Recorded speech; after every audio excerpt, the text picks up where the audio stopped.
Hi. Hi, welcome back back. for eyes. Yes. Okay, so we are doing eyes. And one of the things is you'll notice that our patient is not sitting in a bed. We're going to do most of the eye work standing. So one of the things that you're going to be doing, we are going to be utilizing the otoscope today. You know you do not have access to that at home. I said otoscope. It's a ophthalmoscope. I apologize. I was going to say, wait a minute. We're going to look at the ears today for the eyes. Here. Yeah, we're sorry. Our coffee hasn't kicked in yet. So we're going to be doing the eye exam. Maybe it has. Maybe that's it. We're sorry. Hopefully you're enjoying the humor as we go through these videos. But one of the things that we're going to do is the Snellen chart. We've already ANO times 4, and I've cap refilled on her as well. I've already done all the cap refill, and we know that it is less than 3 seconds, equal to bilaterally on the upper extremities. I have not checked her toes. I know you're all sad about that. So we're going to go ahead. No, it's okay. Oh, okay. Yeah, she has cute socks on, but no one needs to see anybody's toes. So we are going to now do the Snellen. The Snellen you want to have your patient stand approximately 20 feet away from. The Snellen is the chart that we all know. The big E, it has letters all over it. You're going to get a snippet of it here in a second. And then one of the things that we do with that is it lets us know the basis of the acuity for a patient. Okay, so what we're going to do is have our patient cover her eye, her left eye, by cupping the hand. You don't want to press the hand all the way down. It can actually cause a little pressure on the eye. So you want to keep it cupped and ready to go so that when the patient switches eyes, it's easier for them to see. And have them keep their eye open so that they're also able to see when they switch. So you're going to start with the patient reading line 8 approximately and have them go through the number or the letters. DEFPOTEC. Can you by any chance read line 9? LEFODPCT. Great. Can you read line 10? Maybe. FDFLT something something. Okay, so you are currently 2015 in your right eye. What you want to do is if a patient misses 2 letters in one line, 2 or more letters, then that is not considered their eyesight. You want to go back up a line and look at that. When you're looking at the Snellen chart, anything that they're reading, if it's 20/20, that means that what everybody else can see at 20 feet is the bottom number. Then the patient is seeing that at 20 feet. If you go up, it's what the patient can see at 20 feet is what the average person can see at 25 feet, and so on and so on. So the 20 feet is where your patient is standing at all times, but it's what the average person sees at 40 feet. And so if they are 20/40, their sight is worse. But if you go down, just as Professor Ross was, she's at 20/15. What the average person sees at 15 feet, Professor Ross can actually see at 20 feet in her right eye. We will repeat the same test on her left eye. So she will go back and cup. And she will go back and cup the right eye and also do it again on the left side. However, what I do to kind of make things exciting is I have them go backwards. So can you please read line 8 going backwards? CETOPFED. Great. How about line 9? TCPDOFEL maybe? Great. Okay, line 10. OE something TL something something P or DF or something like that. Okay, close, but no cigar for you. So 2015 in both eyes. She's 2015 in the right and left eye. So thank you very much for showing us the Snellen. We are now going to do have her sit, and we will look in her eye so that we'll blind her for anything else that we're going to be doing. So one of the things that we're also going to be doing is looking in her eyes and looking for corneal light reflex and corneal reflex, and making sure that her pupils, I'm reaching for my pen light, are equal bilaterally. This sometimes can be difficult to see in a bright room, just as we are currently standing in, but I'm going to have the patient stare at my nose, and I'm just going to check each pupil. What one pupil does, the other pupil should always do. So I'm just going to come from the side and see that this restricts, and her pupil restricts on the other side at the same time. I'm going to go from the other side and also watch that, and both pupils are restrictive at the same time. So they are matching. So their corneal light reflex is there. We're also going to shine the light on her nose and have her stare at my nose. I'm going to shine the light on her nose, and you should see the light come back through the pupils on both eyes at the same time. It's actually really cool. I encourage you to do this to someone in your household, the dog, your cat, whoever, but you can actually see the light come back and reflect equally on both sides. It's actually really fun, okay? And then, let's see. I apologize. I'm going to also test her visual fields by doing accommodation. So I'm going to have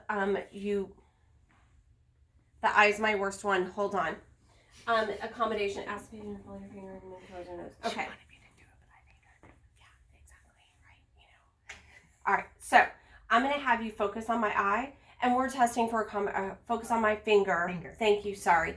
And we're going to have you follow my finger in towards your nose, so that I know that when I am pushing something forward, that she's able to do that. So if you can follow my finger, and I'm going to bring this in.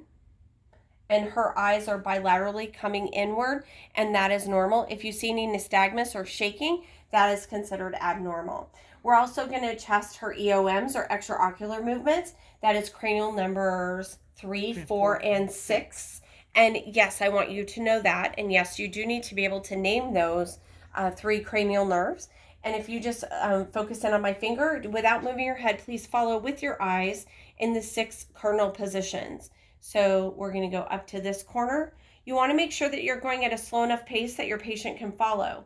If you go too fast, you're going to cause eye strain as well as cause some nystagmus that is not necessary. Okay? You're standing approximately 18 inches from your patient. Sorry about that.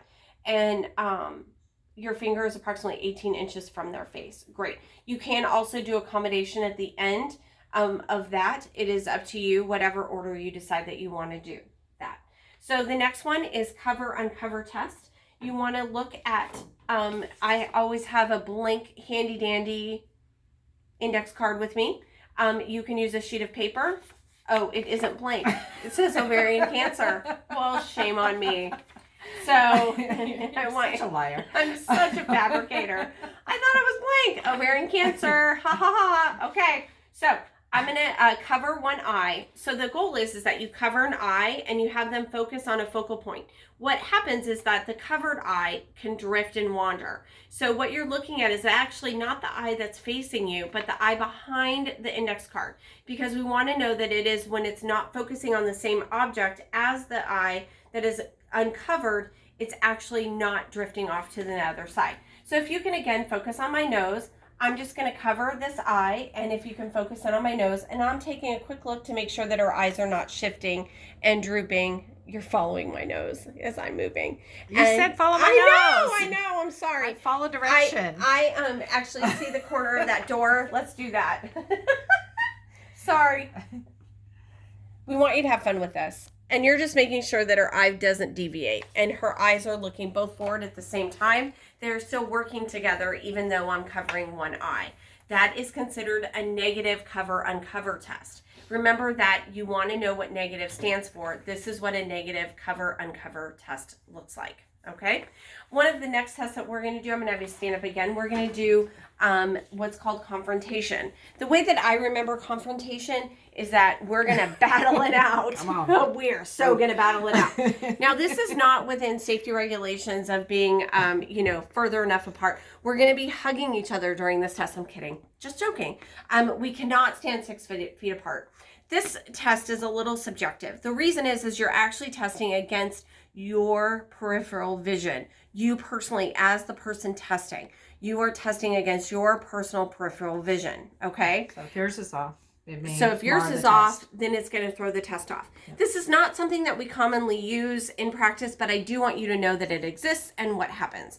So what you want to do is you and the patient both cup the same eye against each other. So it is going to be her right and my left. And we're going to cup. She's going to stand, again, we're approximately 18 inches apart. We should be a little bit closer. I know, personal space. And I'm going to use my hands to see if she can see any movement. So I'm going to put my hand out and say, let me know when you see my fingers wiggling. I see it. And she's to be staring at my nose, not at my fingers. She sees them. She's lying to us. So switch eyes. You're just going to do the 6 cardinal gaze areas. So let me know when you see my fingers. Please focus on my nose. See him. See him. See him. Great. Okay, so she passes the confrontation test based off of my peripheral vision. If you can notice how subjective this test can actually be. Okay, please go ahead and have a seat. Oh, I'd love to. Thank you. You're very welcome. We're going to now look in her eyes. Again, I don't expect, now we're going to use the ophthalmoscope. I don't expect that you're going to see much, okay? Really what I want you to focus on is getting what's called the red light reflex. And that is that you're going to see the redness. You know when you take a photograph and that red light comes back from the patient's pupil or the person's pupils, it's not that they're the devil, although sometimes it fits the person, but we want to make sure that that's actually what we're seeing, okay? You have a light, you want to focus it in on your hand first. Here in the middle of the back, you're going to see numbers. I always bring it right to the center. 0. I bring it to 0, and this is for your eyesight, not for the patient's eyesight. There's a 0, it's in white, and that's what you have this for. You want to then have the light. You can have various lights here. The thing that you're going for is the biggest circle, white circle. That's it. So a way not to hit your patient or ruin your patient or knock them over while you're doing this is not necessarily to have your hand on their shoulder, but to have your hand on their eye or on their face. I actually stick out my finger so that I don't run into them, but I actually am a shoulder user. You just want to make sure that you are not pushing them over while you're coming towards them. I have the patient focus on a point in the room. She's going to be focusing on the door, and I'm going to put my hand on this, and I'm just going to put the light there, then focus in and go, and I'm going to stop, and I'm just looking for the red reflex. I can personally see some arteries and veins in the back of the eye, and that's completely veins in the back of the eye. It's completely normal. I've been doing this for over 20 years. I don't expect you to see the same thing. Okay? We have no idea what you see, but Yeah. we know that you're not seeing that yet. Yeah, we know. Orange, that's all I care about. I want you to see orange. I don't move hands. I just shift this over. And again, if you can please focus on that point behind me, I'm going to bring this in, and I'm just going to come in and look at that. And I'm seeing the orange. That's it. I saw the red light reflex. The thing is that I don't want you putting this in your patient or your buddy's eye for 30 minutes looking, oh, let me see what I can find. You're going to cause them to have some visual damage. So I always encourage that just be patient with yourself with this. If you have a set of these at home, that's fabulous. But again, if you don't, it's completely fine. We will work on this when you make it back to campus. This is not an essential thing that you need to know. I'd rather you focus on cover, confrontation, accommodation, pupil and corneal light reflex, as well as the Snellen chart. The cranial and extraocular movements, the EONs, EMs. Okay, so thank you very much. Did I miss anything? I don't think I did. So. I don't think think we're so. good. Thank you. Have a great day.